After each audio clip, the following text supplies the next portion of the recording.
আপনি কি কখনো অনুভব করেছেন কেউ আপনার ঠিক পেছনে দাঁড়িয়ে আছে?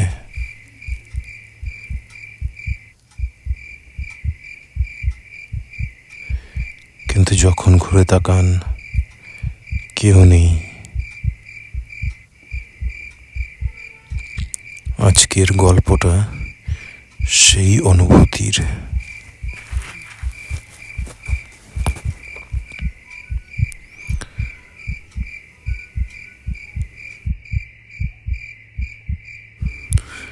আর যদি কখনো এমন অনুভব করেন, পেছনে তাকাবেন না।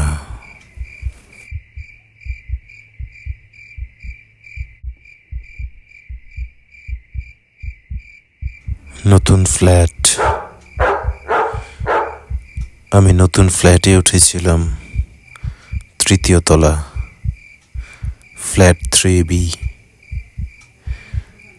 বাড়িটা একটু পুরনো। করিডোরের সবসময় অদ্ভুত ঠান্ডা একটা বাতাস বইত, যেন কেউ নিঃশ্বাস ফেলছে। প্রথম রাতে বুঝেছিলাম এখানে কিছু একটা ঠিক নেই। রান্নাঘরে দাঁড়িয়ে জল খাচ্ছিলাম, হঠাৎ মনে হলো আমার পেছনে কেউ দাঁড়িয়ে আছে। আমি ধীরে ধীরে ঘুরে তাকালাম, কেউ নেই। কিন্তু অদ্ভুত ব্যাপারটা হলো, ঘুরে তাকানোর আগের সেই অনুভূতিটা আরো তীব্র হয়ে উঠল।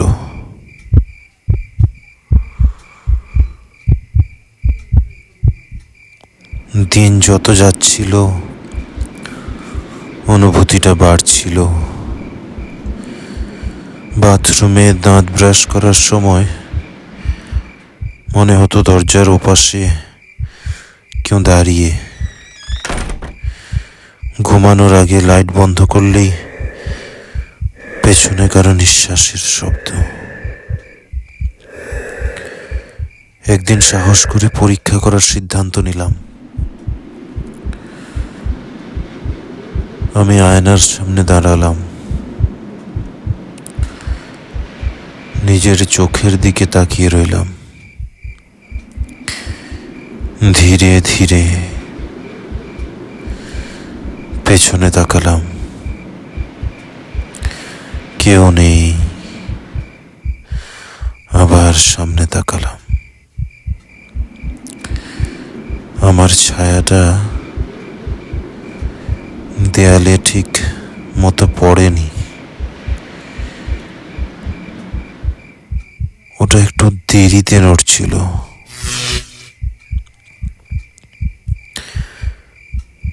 আমি ঠিক করলাম প্রমাণ দরকার।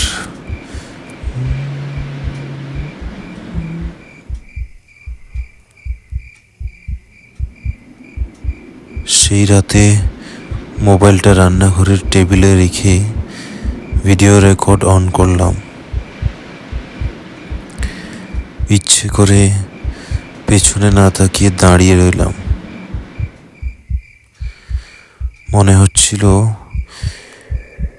কেউ খুব কাছে এসে দাঁড়িয়েছে। গলার পেছনে ঠান্ডা বাতাস লাগছিল, কিন্তু আমি ঘুরলাম না। সকালবেলা ভিডিওটা চালালাম। প্রথমে সব স্বাভাবিক, তারপর আমি দাঁড়িয়ে আছি, আর আমার পেছনে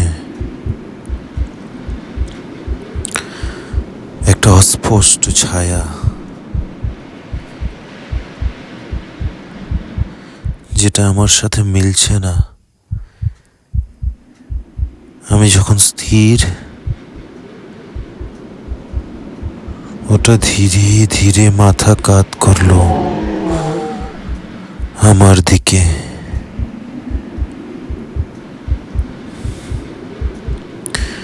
সে মুহূর্তে বুঝলাম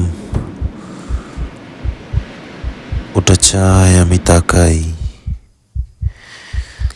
যতবার আমি ঘুরে তাকিয়েছি ওটা অদৃশ্য হয়েছে, কারণ ওটা দেখা দিতে পারে না যতক্ষণ না আমি তাকাই। পরের রাত, লাইট বন্ধ,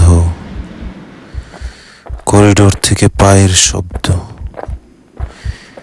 ধীরে ধীরে আমার পেছনে এসে থামলো।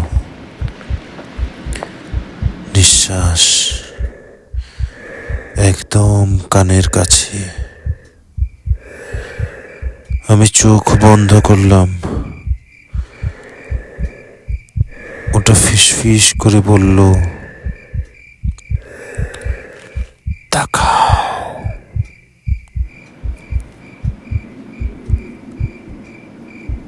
আমি তাকাইনি, এক ফোঁটা নড়িনি। সকাল হলো, আমি বেঁচে আছি, কিন্তু বাথরুমের আয়নায় আজ একটা নতুন জিনিস দেখলাম।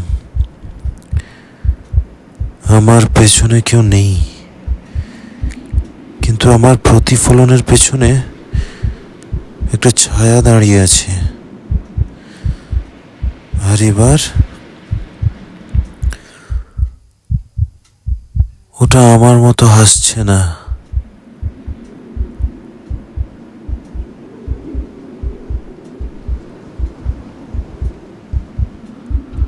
আপনি যদি কখনো অনুভব করেন কেউ আপনার পেছনে দাঁড়িয়ে আছে, পেছনে তাকাবেন না।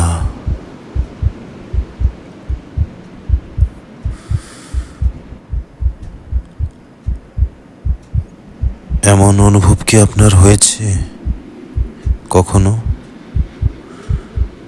কমেন্টে লিখুন আর সাবস্ক্রাইব করুন অন্ধকারের গল্প শোনার জন্য। ধন্যবাদ।